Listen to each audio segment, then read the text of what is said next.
Hey there, welcome to this edition of Marshall Silver Live. I'm really excited about this show. The guest on this show, you've seen him all over the place. He is a college dropout who went on to be a multi-millionaire. He is master of digital marketing. He is teaching other people how to maximize their profitability in the information marketing space. And he's just an all-around amazing guy. Please welcome to the show, my guest, Dan Henry. Welcome, Hey. Glad you're here. I've been looking forward to this for a long time. Big fan. Me too, huge fan of yours. So now that I've seen you in person, the first thing I said when you walked through the door is, man, you're looking really buff. Thank you. So tell me what's up with the journey. You're living in Dubai now. Just bought a house in Dubai. Literally, my wife and kid are there. I came back over because I had speaking gigs and arrangements, and I had this to do. And so she's getting the house ready, getting furniture. You know, she loves that. So she's doing all that. And then I'll be going back in 5 or 6 weeks to start our new life in Dubai. And so you just moved to Dubai from where? Well, I moved, for the most part, I moved out of the U.S. 2 years ago and spent most of my time Good timing. Yeah, exactly. Spent most of my time in Costa Rica. But man, I travel so much, it's kind of hard to say where do I live because I'm always somewhere, that's not the same spot. So mostly Costa Rica. So I want to get to all of that, but why Dubai? Well, look. I mean, it's beautiful. Yeah, I mean, here's the deal. My mother said to me, listen, I know you make money, but Dubai is like really expensive. Can you afford to live there? And I explained to her, I'm like, I can't afford not to live there. Because when I got there, literally the second I got off the plane, I started meeting people at high levels, like people that were big in this space. I mean, really the internet is run from Dubai. All the people who decide what you buy online, what you see, I'd say 90% of them either live in Dubai or they're constantly going through Dubai. And so I get there and I just make all these connections that I'd say I secured at least $1 million in deals. And actually, one guy who's starting to blow up on YouTube, he says, hey, Dan, I got 11 people coming to this little event. I don't know how to sell from stage. I know you're big on that. Could you come and do the pitch and I'll pay you a commission, right? And so it was like, 90 minutes of my time. I'm like, sure, I stop by, I do the pitch for him, I make $36,000 in 90 minutes, which, and then I did an event there and paid for all of our hotel, all of our, so it's like the opportunity cost of not being there is incredibly high and higher than the cost of being there. Plus everything that you need to get done is done like that in Dubai. You need a doctor at 11 p.m. at night. Okay, they come to your hotel room. You need this, you need that. You need groceries, they're at your door in 10 minutes. So you just have a lot more time to do the stuff you need to do that makes money. Heard a lot of people moving over there, so it's fascinating to me. Which, in fact, I just interviewed somebody who said he's planning on moving to Dubai, and I said, why? He said, I've visited there twice. There's like no crime. None. And I said, there's no crime because the laws are really strict, and nobody wants to get thrown in jail for making out on the beach. Okay. So look, that's a little bit skewed because, So you can make out on the beach. I mean, it's not really appropriate, but in the beach is like where all the tourists go. So they're very lenient with that stuff. I mean, I saw hookers walking around, like definitely hookers. So did you think you were in Vegas for a moment? No, Dubai is like, somebody said that to me the other day. They said, oh, Vegas is like Dubai. I'm like, no. Dubai is very technological and very new. The only place you can really compare it to is like Singapore, maybe. Vegas is more like old, like classical, And so, and Dubai is only, like 50 years old? So it makes sense that it would be like that. Plus, it's way bigger. And they've just... Way more prosperous, solid money. Solid money. The entire place was built on wealth. People shit Lamborghinis out, Right. I mean, it's like nobody cares if you have a Lamborghini. Everybody's got a Lamborghini there, But here's the thing. You can live cheap or you can live expensive. You can have a $10,000 dinner or a $10 dinner. So there's opportunity there to grow with the city. And here's the thing about that is my wife has the ability to walk down the street at 2 a.m. and no one will bother her. To me, in my thinking, that's more free. Of course. My son can go to school or just converse with children and nobody's going to be like, oh, you had a bad day today? You should be a girl. Right? Like nobody's going to do that. It's not allowed there. You can't flip someone off or be rude to them. It's illegal. You'll go to jail. Good. Yeah, good. That's what I say. Good. Good. It's like, it's the one place where you can't be an asshole. And I hear a lot of my friends who are American, they're very pro-America, and that's awesome. But they're pro-America in that sort of like, I didn't check into other places kind of way. Right. And they're like, oh, well, you know, they'll cut your hands off if you say, no, they don't. That's just, somebody made that up. They don't cut your hands off. Like, there's a lot of stuff that is just not true. And you got to go there to see it. You got to go there and feel it and be like, oh, okay, it's actually really great here. And there's no, women aren't oppressed. And, you know, it's really not like that. Good. So, yeah. Well, I would love to check it out. Yeah. Let's chat about you. So obviously your history, your fame is being one of the top internet marketers of all time. Oh my God, I don't know about that. Well, but don't call me God, but yeah. Call me JC, we're friends. Thank you for saying that. If you don't know that, certainly everybody else knows that. And that your, presence online in the digital world has been huge. And originally, a lot of your stuff was running campaigns and running information marketing campaigns, correct? Yeah, I mean, I started out I had a digital marketing agency where I helped small businesses. And then, I graduated to teaching people how to get into marketing so that they could make that, some internet money. And then I graduated to teaching people how to sell their advice and leveling up. But the difference between me and one thing that I think sets me apart is most people in this space, unfortunately, they'll make like 10 grand right, with like a course. And they think they're a genius. Right. And then they're like, oh, now I'm going to teach people to make courses.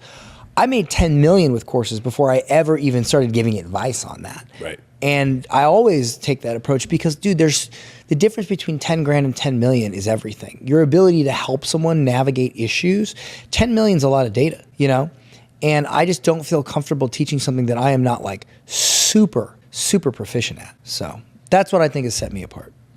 Nowadays, we were just chatting before the camera started rolling, you're helping speakers and people on a platform learn how to close better, which is something near and dear to my heart. Yeah, I mean, I don't advertise it. It's not something we talk about.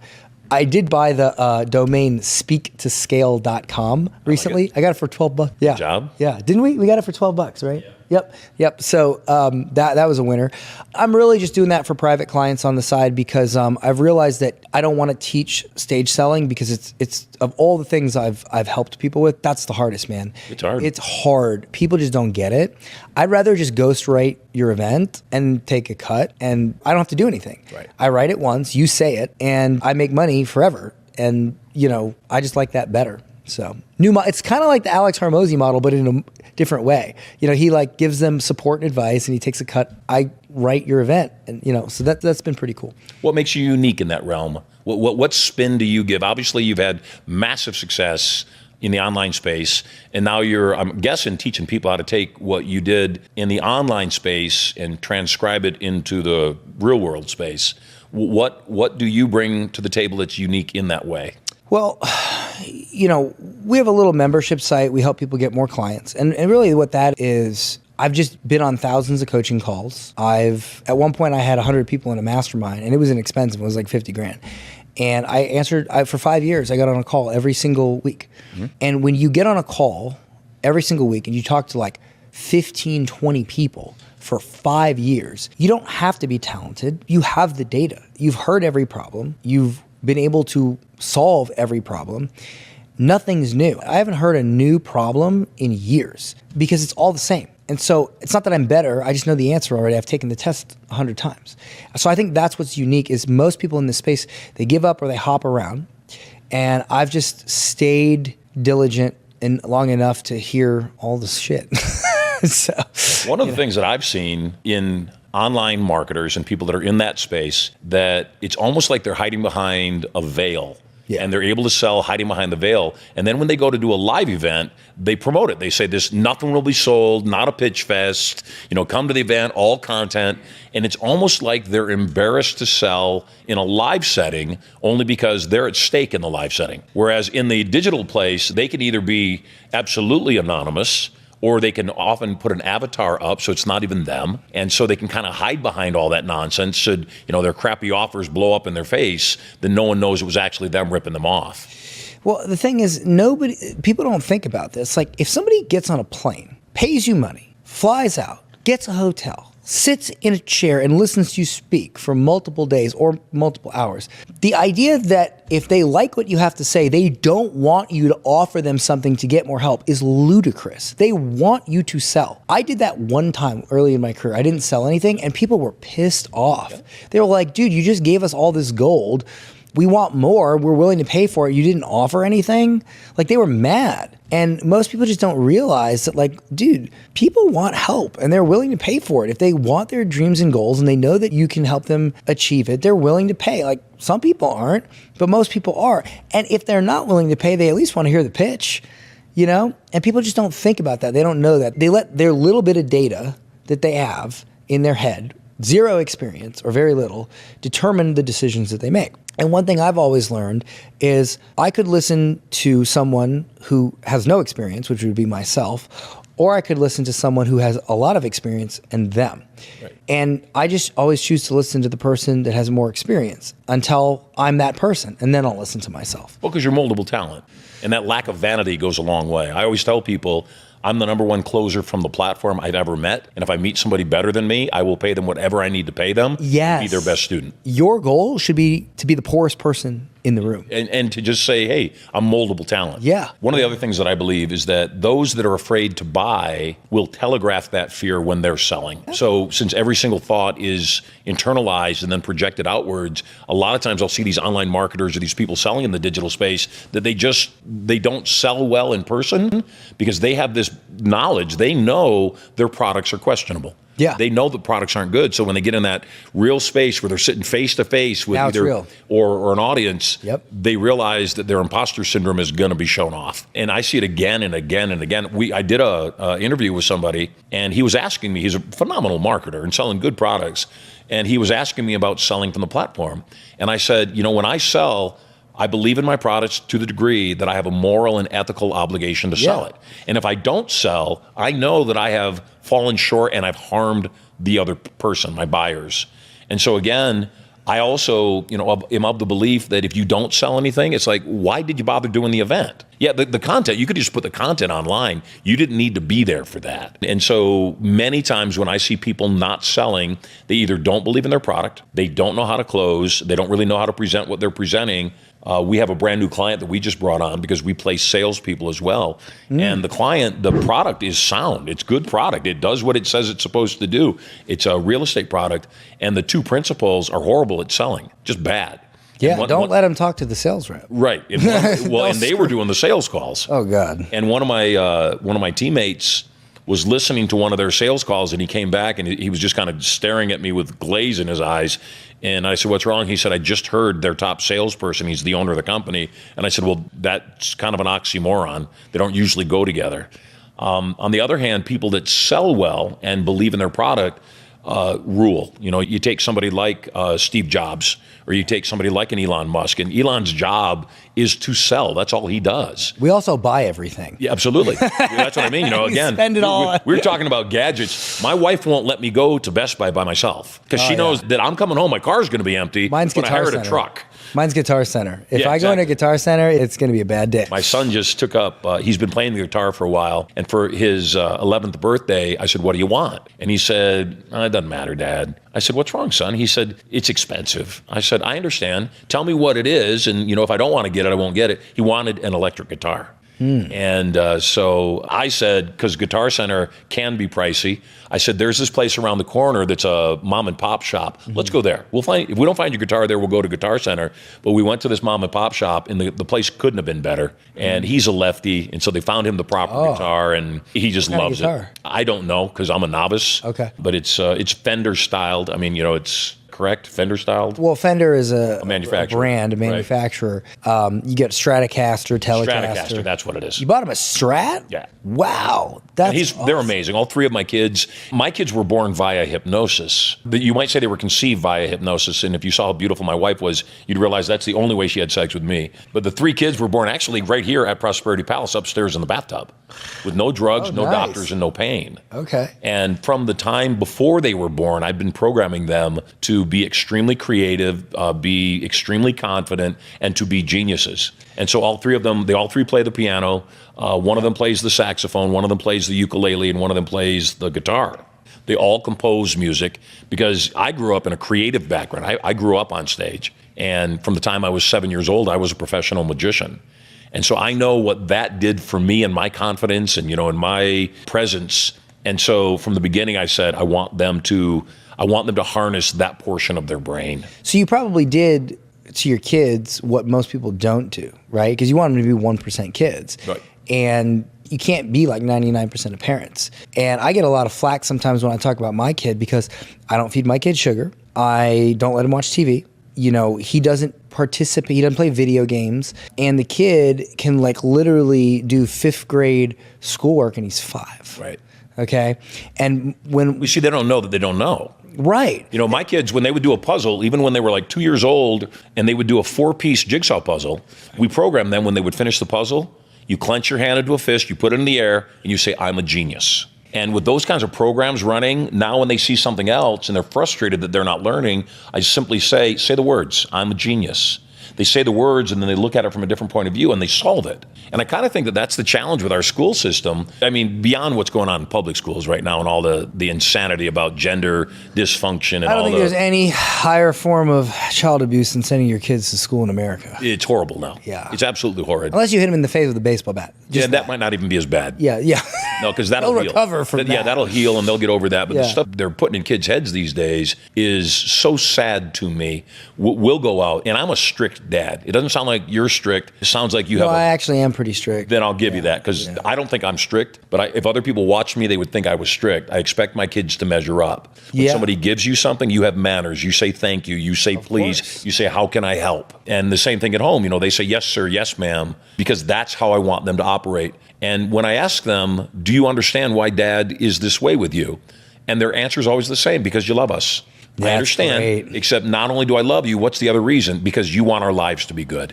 No. And I think that's the thing that, again, is lost somewhere. You know, is that the reason that you're going through all these things is so that you can have a better life, not so your dad can be right. Because I don't care if I'm right. I just want you to be happy. Yeah, well, I think a lot of parents prioritize personal comfort because it's uncomfortable to discipline your kids. It's uncomfortable to not give them what they want. It makes you feel bad.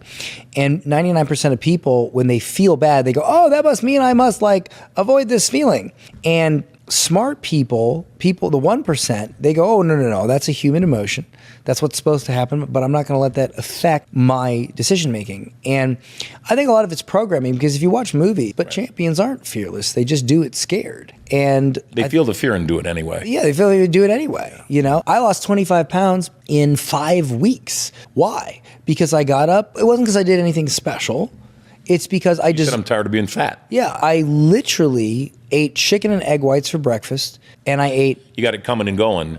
Yeah, I mean, chicken and egg whites for breakfast. Right, so you got both sides of that equation. Yeah, my dinner is 6 egg whites, 45 minutes of cardio every day and lifting. You do that, I don't care who you are, where you're from, thyroid, blah, blah, blah, you're going to get ripped. And I think what it's more about is it's not about learning how to lose weight. It's about becoming the person that deserves to lose weight. Stuff your fat face with Twinkies, you're going to get fat. And if you're okay with that, then my God, great. Fat. If enjoy every bite and don't whine dude, about it. When I'm older, I might say, fuck it, let's go. Yeah. You know? But right now, I don't want to do that. So it's like, it's about what you want. And, you know. It's not just about what you want. When you agree, it's about who you are. Well, because again, it's not enough to learn something. You've got to say, no, I don't have to stop smoking. I don't smoke. It's not me anymore. If you want something you've never had, you have to do something you've never done. Yeah. You know? And the moment I learned that was about 15 years ago. I worked for this sales company. You remember Billy Mays? Of course. So I worked for He was huge. Yeah, I worked for the company where he got started. Wow. And which company? Twin Towers Trading. Yeah, and you ever been to Sam's Club and they do like the Ginsu knives and stuff like that? So that was, I was a pitchman for like a Costco. I used to train pitchmen. Yeah. I used to write those scripts. Yeah, okay, so that's where I got started, Very right? cool. Jeff owns the company, legit billionaire, right? And he owned multiple companies. He owned like site management companies and all this stuff. And he housed them in this building, and he's a real nice guy. He would always buy lunch for the employees. And every single day, a lot of times he would sit around with the employees. And one day I got to sit next to him, and I asked him, I said, hey, Jeff, I want to get rich. I want to buy a house for my mom and my dad, and I want to get rich. How do I do it? And he looks at me, and he says, how many books do you read a week on money and business? I said, none.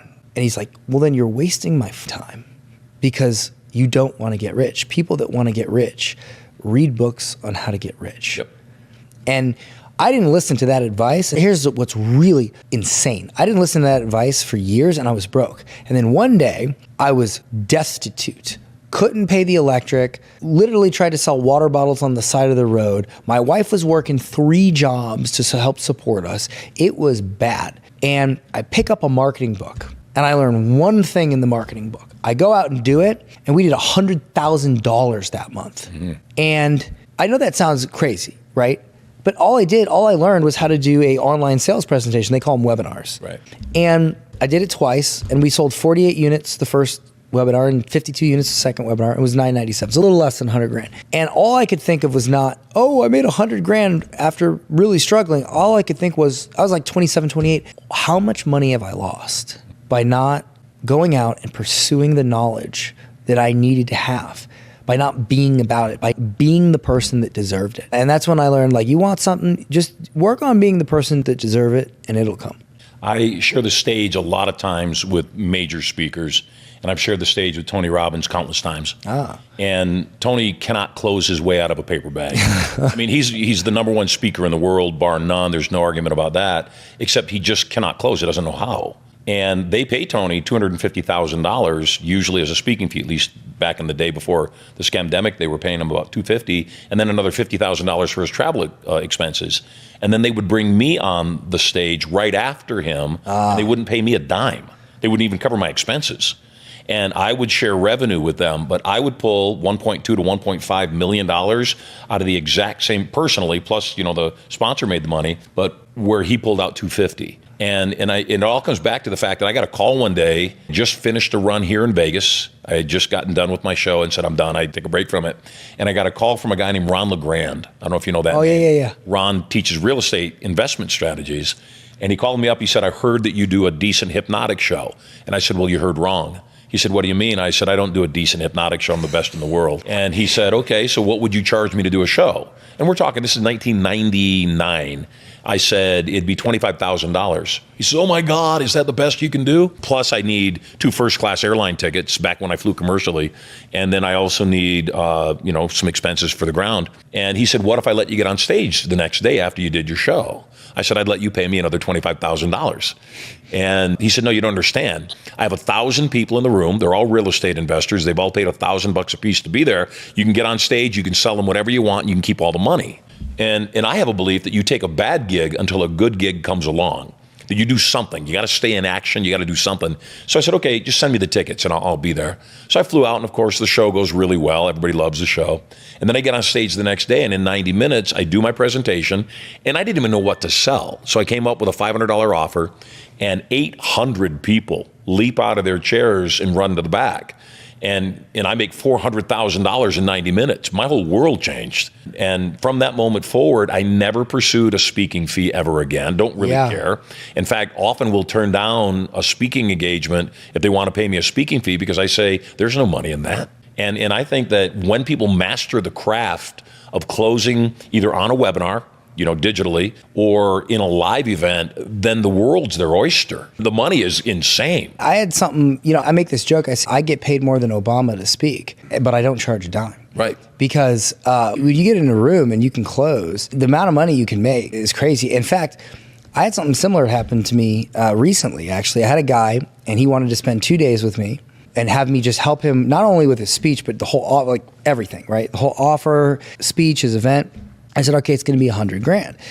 And he's like, well, and I was going to take a small percentage. And he says, well, I don't have $100,000. What if I give you 25 and a higher percentage? And he had a decent audience. So I was like, all right, well, what percentage? He's like, half. Okay. We'll do that. We'll do that. First event, only had 60 people there because there were some issues with the ad account. You know how that goes. Still did $200,000. Right. So I make my fee plus 125, and I get royalties on future event. And that's when I was like, oh, this is where the money is. This is where the money is. Yeah, and it's been weird for us because, I've known this for a while, and it's kind of been my secret that all the money's in live events. The digital stuff all works. No, that was digital. Well, that's even better. Yeah. That's even better. But and I still remain on that position that all the big money is still in live events. If you can do that online, then you can do 3 or 4 or 5 times of that in a live event. Only because if you see somebody face to face, you have a different level of trust. That's one thing. But if I'm asking you for $60 or $70 or $100,000 online, probably not going to get it until you can look me in the eye and shake my hand. Yeah. I also know that part of the challenge for people is, once again, we were talking about it before, that if somebody rejects me online, I don't really know that they rejected me. You know, if I'm doing a webinar and I've got all these people and I can't see somebody, I don't know that they're making a sandwich or they're, playing games on their computer. I have this belief that they may just be there even though their camera's turned off, and they're not. Now, let me ask you something. You made a lot of money with, you said like a $500 product, right? We have a base product, but right. The fact of the matter is, if you don't have an ascension, if you don't have some kind of a back end, if you don't have some kind of a large ticket, and by a large ticket, I mean something 20 grand or more. Yeah. If you don't have something of value that every single one of your customers will walk away and say, best investment I ever made, then that's the challenge. Because my belief is that there's people that if you could offer them $1 million, it's on the table, just take it. And they'd look at you and go, what's the catch? No catch, just take the money. And they won't take the money. The majority of people will buy something from you, something from $500 to a couple $1,000. But there's a percentage of people in all of our customer databases and all of our audiences that you say buy, they say how many. Yeah. And that's where your margin is. First class people. Well, that's where your margin is. That's your profit. Yeah. You know, it's so funny you say that, because one event I did, I was selling a $20,000 12-week sales boot camp. And I had a $55,000 mastermind as well. And I thought, let me see if I can do some price anchoring and just make the 20,000 one seem more palatable. And I thought, maybe a few people would buy the 55. And so at the very beginning of the event, in the first 30 seconds, I said, listen, you guys have been to these events. They're going to pitch something. You always know that. But they never say it. They never tell you what it is to the end. And then you go the whole event and you're wondering, all right, what are they going to pitch me? How much is it? Can I afford it? And you're distracted. You're thinking about that and not the stuff that you could learn. Right. How would you like it if I just told you what I was going to sell you and how much it is right now, and then we can just get to the content so that you can friggin' learn? And everybody's like, yeah, that would be great. So, all right, I have a $55,000 mastermind, and that's what it is, 55 grand. I think your guys are smart enough to know if it's for you or not by the end of this event. Good? Yeah, and we do the same thing. I believe in non-covert selling. Even though I'm a hypnotist and people know that I have these skills and that I can get right into your head and reprogram you and get you to buy anything, which I can, I tell people up front, I have that skill set. Yeah. So I'm not here to try to sell you anything. I'm going to sell you something. That's good. And I tell people right up front what the offers are going to be for two reasons. Just like you said, it manages their expectation. Because if you don't tell them up front, they sit there the entire presentation like this. Yeah. What are you going to try to sell me? Well, here's what was crazy about that. I say that, and when it came time for the pitch, I said, hey, I told you I was selling you a $55,000 mastermind, and I am. If you want that, you can buy it. But I understand some of you, or probably a lot of you, are not ready to invest at that level. So how would you like to hear something that's a little bit more affordable? Right. And everybody's like, oh, yeah.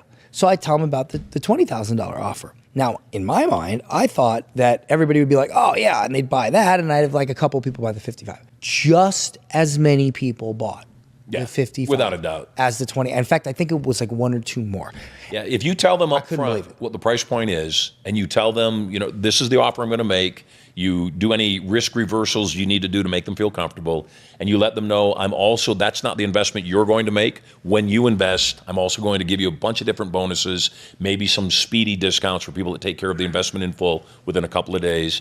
My experience has been, if you're doing a live event and you have an ultimate high ticket, your $50, $60, $70, $100,000 mastermind, and then you also have a lower ticket that's somewhere in the range of $6,000 to $15,000, that when you close on the smaller ticket up front, everybody that buys that, since they're already vested, are prime candidates to upgrade to the other bigger upsell. Oh, yeah. Because they've already said, I'm $15,000 into the deal, might as well do it. But we also structure it that if you, and we don't make any more than 3 offers internally any event. We don't want to confuse people. Yeah. So if I'm the only speaker, we make 2, maybe 3 offers.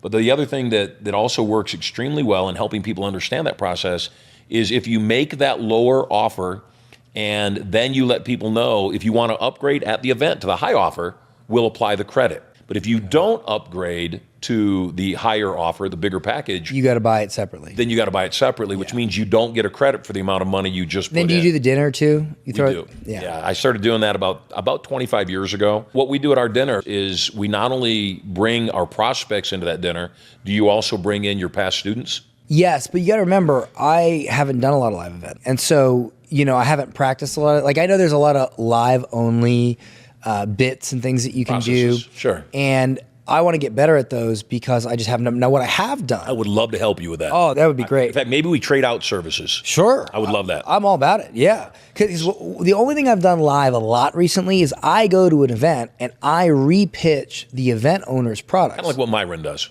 Yeah, that's where I learned it from. And that's great because I don't have to fulfill on anything. Like sometimes I'll throw in, I'll say, oh, I'll do a call with you guys. Like whatever, I'm fine with that. But when I get there, they already have their way. All I have to do is bring things into perspective for them. And then they go do the thing that they already were going to do. So I don't have to worry about it. But holding my own live events, yeah, I'd like to, when I start doing that again, I got to brush up. I got to brush up on that. But I'd love to learn your stuff. I am a forever, I could be on my deathbed, 90 years old. I could have accomplished everything there is in speaking or anything. And I would still be super hungry to learn. I like playing chess. And one of the things about chess is such a simple game. There's 16 pieces. I mean, they're on each side. That's all there is. There's nothing else. The combination of how you move those pieces determines how the game goes. And so for me, it's the same thing that everything matters. On the first day of it, when we do 2.5-day events, that's our foundational course. And I've been experimenting with it for 40 years. The reason is we started off doing a half day and a full day and a full day. So a half day on a Friday, a full day on a Saturday, and a full day on Sunday. I came to find that many people would check out halfway through the last day. They would schedule their flights in the afternoon and they would leave. What I did was reversed it, and I did a full day on Friday because most people stay there for the first full day for sure. Full day on the second day, but the half day on that third day, the reason it works so well is twofold. People still plan to leave in the afternoon on that third day, and then the people that didn't plan to leave, it's an abrupt ending. It's like a really good date that all of a sudden ended. You go, no, I want more. And so we pick up 20% of our sales after we shut the seminar down. If you don't mind me asking, what is the offer? We make a $70,000 inner circle mastermind offer. And what is the main thing you teach at that inner circle? It's a lot of things. It's access. I mean, ultimately, that's what people are buying. Well, like, what's their goal? Their goal is across the board. My avatar customers are small to mid-sized business owners, and then also across the board, only because it's how I entered the space, real estate investors. So single family, multifamily, commercial, tax liens, notes, all the above. So are they there for networking or knowledge? Both. Okay. Both. I've been doing our inner circle mastermind for 25 years. I started it in 99. Okay. And it's always been a big ticket. Even in 99, it was $30,000. Yeah. And then over time, it's gone up. It's currently $70,000. But they get a whole lot. They get access to me.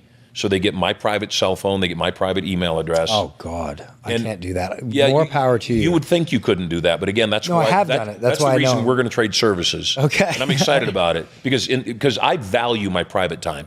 Yeah. Massively value my private time. And I value my bandwidth. My business is not my priority. My wife is my priority. My children are my priority. That's why I say that, because I actually lost my wife. Business blew up and I was doing all that, right? And I'm good at a lot of things, but I'm not good at everything. And managing fulfillment and managing all that, it gives me a lot of stress. That's why I think another reason why I don't like live events. I don't like thinking about all the stuff that has to happen. And so, we're a good fit then, because we like that, and we have it down to a science. And because I come from a live performance background, my entire career since 7 years old has been live. Yeah, I like the performance part. I don't like the thing that happens after, right, when everybody buys. So back to what you were talking about. In my experience, so we give for $70,000, they get access to me. And they get full-time access to me until they tell me they're satisfied, until they tell me they've gotten their money back that they invested in the course. But here's what happens. As you know, I don't care what the offer is, a large percentage of people, no matter what they buy, don't do anything with it. No. They don't break the cellophane on the CDs, the DVDs. No. They never download the digital assets. No. They never look at the material. We have a number of people who have invested in our mastermind who have never shown up. Yeah. I bought Russell's $30,000 mastermind. I never went. Right. So it happens. But back to the thing about, giving them access to me, the ones that actually reach out to me, that message me, we've got a very specific protocol. If you've got a question for me, text it to me first. Don't call me, just text it to me. If I can answer you in a text, I will. If it warrants more explanation, I'll ask you to send me an email. Send me an email, explain what's going on. If you won't take the time to send me an email, I'm not going to take the time to answer you. If the Do people stick to that? Oh, yeah. Really? If the email warrants it, I will give you a call and we'll talk to you. I want to talk to you. I just don't want to waste time. But here's the caveat. The biggest caveat is if we talk and I coach you and I give you a directive, the next time we talk, I want to hear how you operating on the directive went. If the first thing that you tell me is I didn't do what you told me to do last time, don't call me. Yeah. And it's real simple. So what you get is you get a handful of people that will reach out to you. They'll text you, they'll email you, you'll set up calls, but it doesn't last very long. And you know why? Because they produce such tremendous results they don't need to. The other end of the spectrum are the people that maybe reach out once, but they don't do what you tell them to do. And so they don't call back because you've developed that culture. And I think that that's the biggest thing that most people don't do is they don't have a good culture. Before we went live, real quick, we were talking about a guy in the industry that's done extremely well. We both did an event together. I saw him do his thing. He saw me do my thing. I was doing an event in his hometown. And I said, you should come check out my 2.5-day event. He came, and this guy is one of the best closers in the world. And after the event got done, he said, can I take you to dinner? And I said, sure. We go to dinner. He said, I have no idea how you just did what you did. You just did $22,000 per head in sales, and I've never seen anybody do what you just did. Somebody said that about you. I can't remember who it was. They said the same thing. They were very good, and they said they saw you, and they were like... Again, I have an unfair advantage. I'm a hypnotist. And I tell everybody up front, I have an unfair advantage. I'm not going to try to sell you anything. If I want to sell you something, it's done. If I want to sell you something and your credit card, has the allowance, we're charging the credit card, it's done. And I warn people up front, but again, that's my approach, is that I'm not covert.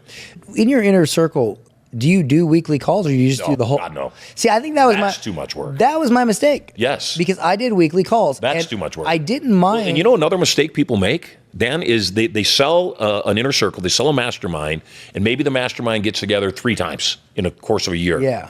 And the challenge is, if I sell a group into my mastermind and we're going to meet 3 times, that's all well and good. But what happens if I sell people after we met once?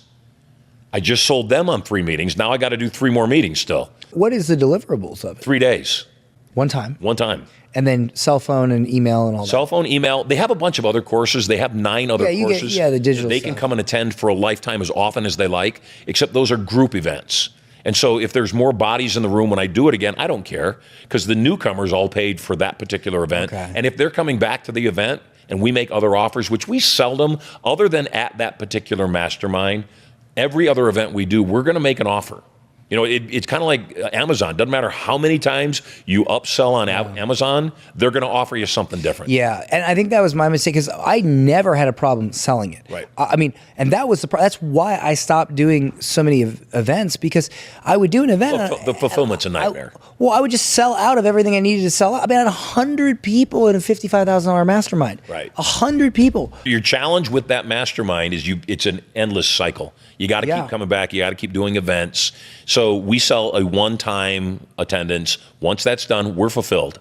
And you can come to as many or as few of the other programs as you want to. The access is major for people. It really is the deciding factor on the $70,000 ticket. So 3-day event, text, email, phone call, digital course access, that's the deliverable. That's the deliverable. I like that structure because I didn't do it that way. And we have over 1,000 people that have gone through that program. Wow. See, I didn't do it that way, and it cost me my marriage, and then I got my wife back. I literally changed my life. Well, you're after a closer. 5 years. Yeah, 314 times. First time she said, I'd rather light myself on fire than remarry you. 314th time of follow-up, she said yes, and we got What was the remarried. bonus? That's all I want to know. We can't talk about that on camera. You didn't say boner, I said bonus. Yeah. But, and so I think I just have a little bit of trauma around that, and I don't want to do any type of fulfillment. I want my family's my priority. But what you just said is amazing, and that's why I do the speech writing, and that's why I help people, because I can one time help you script an event. If there's an issue, I'll gladly have a call with you because I make more money when you solve that problem. Yep. And I only need a small amount of clients because I'm getting royalties. Right. And so I really like that model. And I know Joe's, as soon as I'm done with you, he's going to be like, no, Dan, we're not doing a mastermind. We're not doing it. You may want to do the mastermind with the way that we do it. Only because, again, I've been doing this mastermind for 25 years. My COO's butthole's puckering right now. Well, it's only puckering because he remembers the old model. He remembers the old grief. And again, I get it. We've got some mutual friends, but the person that we were talking about, we meet. He loves what I do. He comes here, does a one-day power day with me, invests to come here and be with me privately. He was doing about $150,000 a month. Within 45 days, he had tripled that. And now he's doing somewhere in the neighborhood of 30, 40 million a year. All based on the idea, again, that the community can carry itself as long as it doesn't require you. And the idea that somebody sells, I do a daily broadcast. This live broadcast we do 5 days a week, 2 hours a day when I'm not on stage. And I'm cool with that. I'm at a place in my life. We're in my Vegas house, 17,000 square feet. I live on the beautiful. It's a phenomenal house. I love it here. I grew up in broadcast, though. I started. My dad did too. My dad worked for Clear Channel for like 30 years. I was an announcer for Clear Channel, a station down in San Diego. Do you remember any of the guys back in the 80s? Do you remember Wild Bill Blab? I certainly don't remember a lot of the 80s for obvious reasons, but neither does he. Do you remember a guy named Wild Bill Blab? The name's familiar. That was my dad. Kind of rock and roll DJ? He was a program director and he was a DJ, and he had a talk show where, this was before the FTC got all crazy. He would pretend like he was drunk on the air, and that was his like whole thing, and he would just do crazy stuff. He's a bit of a shock jock.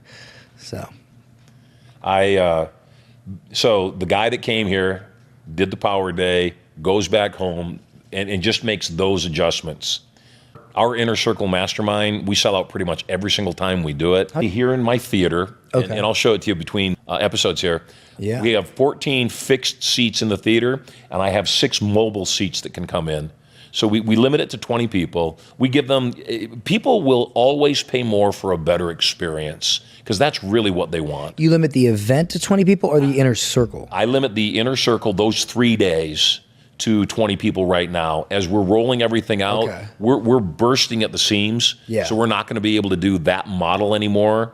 The reason that we do it here is, again, what we're selling is that intimacy. Yeah. We're selling the relationship. Okay. And then and that has done well for us for 1,000 people. We've done, at this point, I think we're on 91 or 92 of the Inner Circle events, the 3-day events. Wow. And again, we've got a community of over 1,000 people. How many people do you have come to the live event where you sell the Inner Circle? Again, we've got a $70,000 ticket. We average on a bad day $10K a head. On a average day $15,000 a head. When I've got the right audience and everything's working, $20,000, $22,000. But how many people are in the room for that? Do the math. So if it's a $66,000 offer, we're selling a third of them the Inner Circle. So just under a third. Okay. But again, so it's not a huge event. No, not. It's like 300, 400, 500 people. No, not right now. I went into semi-retirement prior to COVID. I was already settling in. Yeah. My babies had already been born. All I wanted to do was spend my time with my 2 boys and my daughter. And I was already scaling it way back. Back in the day, I shared the stage with Trump and Kiyosaki and Must Tony. have been dope. We had fun, and Trump and Kiyosaki and Tony weren't selling anything. So whether it was the Real Estate Wealth Expo or the Learning Annex events, I was their number one closer. I was their number one moneymaker. See, I like that. I like having a small to medium size event where it's not so much stress. It's a little bit more chill, and then you sell the high ticket. Because what I used to do was 300, 400, 500 people. Right. I hated it. Dude. It was so stressful. It was so stressful. That size event to me is a small event. And because of how we do things manageable, we were doing events for 15,000 people. Oh my God! Oh. And in those events, I was working with Peter Lowe or Bill Zanker over at Learning Annex, and they'd have 15,000 people in the room, but they'd only have 1,000 buyers. Yeah. And I would repeatedly say, why bother with the other 14,000? Right. Because it was all ego. Yeah. And then now there's a couple other tours going on right now. One of my close friends is actually running one of the tours, and they'll put 3,000 or 4,000 people into an event. They're not qualified. Yeah. And to me, it's a bit of vanity. Are they free events? Not necessarily. You charge for your event? Yes, we charge $1,000 a seat for our event. Oh, okay. So see, it's all perspective. Yeah, because it's like if you're charging $1,000 a seat, you're getting those qualified people. Qualified people. Yeah, they've already voted with their wallet. Exactly. Yeah. So it's been phenomenal having you, and I would love to get you back on the show again when we both have some more time. I know you're here in Vegas. You've got a mastermind going on. Yeah, so what I do, I flew private here, and I love... You have a good pilot? No, he's okay. But my thing is... I heard he's the best in the world. He is. That's why you got to knock him down a peg. He's too good. But so my thing is, like, I don't want to pay 45 grand for a jet. I don't know why. I just don't like it. So what I do is I don't pay for it. I make an offer, pay for it. Whenever I go somewhere, if I want to get a fancy hotel or whatever it is, I just go on social media. I email my list. I say, hey, I'm going to be in this city on this date. I'm going to do a one-day live event. It's going to be like $5 grand, right? Or 7 or 10 or whatever it is. And I'm going to help you with whatever you need. I'll cover this. We sell, 7, 8 people. We make 40 grand. We pay for the jet or the fancy hotel or the whatever. And now the whole thing was free. And all I had to do is something that I love to do, and that's help business owners and just chat for a day. And it's all good. And then a lot of times those people will buy something else from me. And so it's like profitable, so that's what we do. The only difference is I'm taking flying lessons. So you would think that... So you sit in the co-pilot seat sometimes. Yeah, my COO is sitting in the back, chilling, enjoying the private jet, and I'm up there like, doing stressing out. So, but I love it. Your instructor's leaving because he heard you comment about him on a podcast. Yeah, so that I'm more comfortable in the seat. It's what I enjoy, and I like flying the plane. So you and I want to do an event together. We do the event. What kinds of people are your audience? Are they internet marketers? Are they business people? Yeah, so for me, it would be two different type of people. Well, for an event, it would be one. It would be people who sell any type of premium product or service, and this is going to be people who are consultants, maybe they're coaches, maybe they have an agency where they're not charging you $300 a month. They're charging you like $5 grand a month, sure. 10 grand a month. Meaning if I help you make a sale, it is a substantial amount of money that is added. That's like my ideal client. Or if you have a business that you're just completely undercharging and you could be charging more. So now I help you not only charge more, but get those sales. And sometimes that's through working with your offer to make it palatable at a $5,000, $10,000, $15,000, $20,000 price point, or doing the speaking. But I don't really sell much right now. I have my membership site, and I do the private speaking stuff on the side. So I'm trying to stay away from creating more products and just chilling out. But I would love to do it. That would be an absolute honor. Preferably, I wouldn't sell anything. Yeah. I would love to show you. You fill the room up, and I'll show you how to monetize the entire room in a way that will make your head spin and not create any more grief on the back end. Because again, that's my thing. That's my thing too. Yeah. My thing is that all I want to do is spend as much time as I can with my wife and my children. I've done over $600 million in sales, and there's literally nothing else that I could buy. There's nothing else that I want. Right. And so all I really want to do is be happy. That's the only thing else to buy is time. I just want to be happy and spend time. Yeah, awesome. So great having you on the show. Yeah, dude, it was fantastic. I love it. Awesome. Thank you. Hey, if you're watching the show right now, you know that the first hour, we bring you amazing guests. And in the second hour, I invite you to come call into the show where you could potentially win 10 ounces of pure Marshall silver. Or if you say the secret word of the day, you could win thousands of dollars. All you got to do is join us in the vault. We'll be back right after this. Over your personal millionaire maker. Getting very excited about my brand new show coming up 2 hours a day, 5 days a week. I'm going to broadcast live to you. I'm going to give you content, information, emotional, mental, physical, and even spiritual power. I'll also invite some of my cool multi-millionaire and billionaire friends onto the show to give you more direction, more advice for having it all. All the knowledge to get everything you want and so much more. All you got to do is log in to the show to get information coming to you live from the bunker right here at Studio Money. So stay tuned.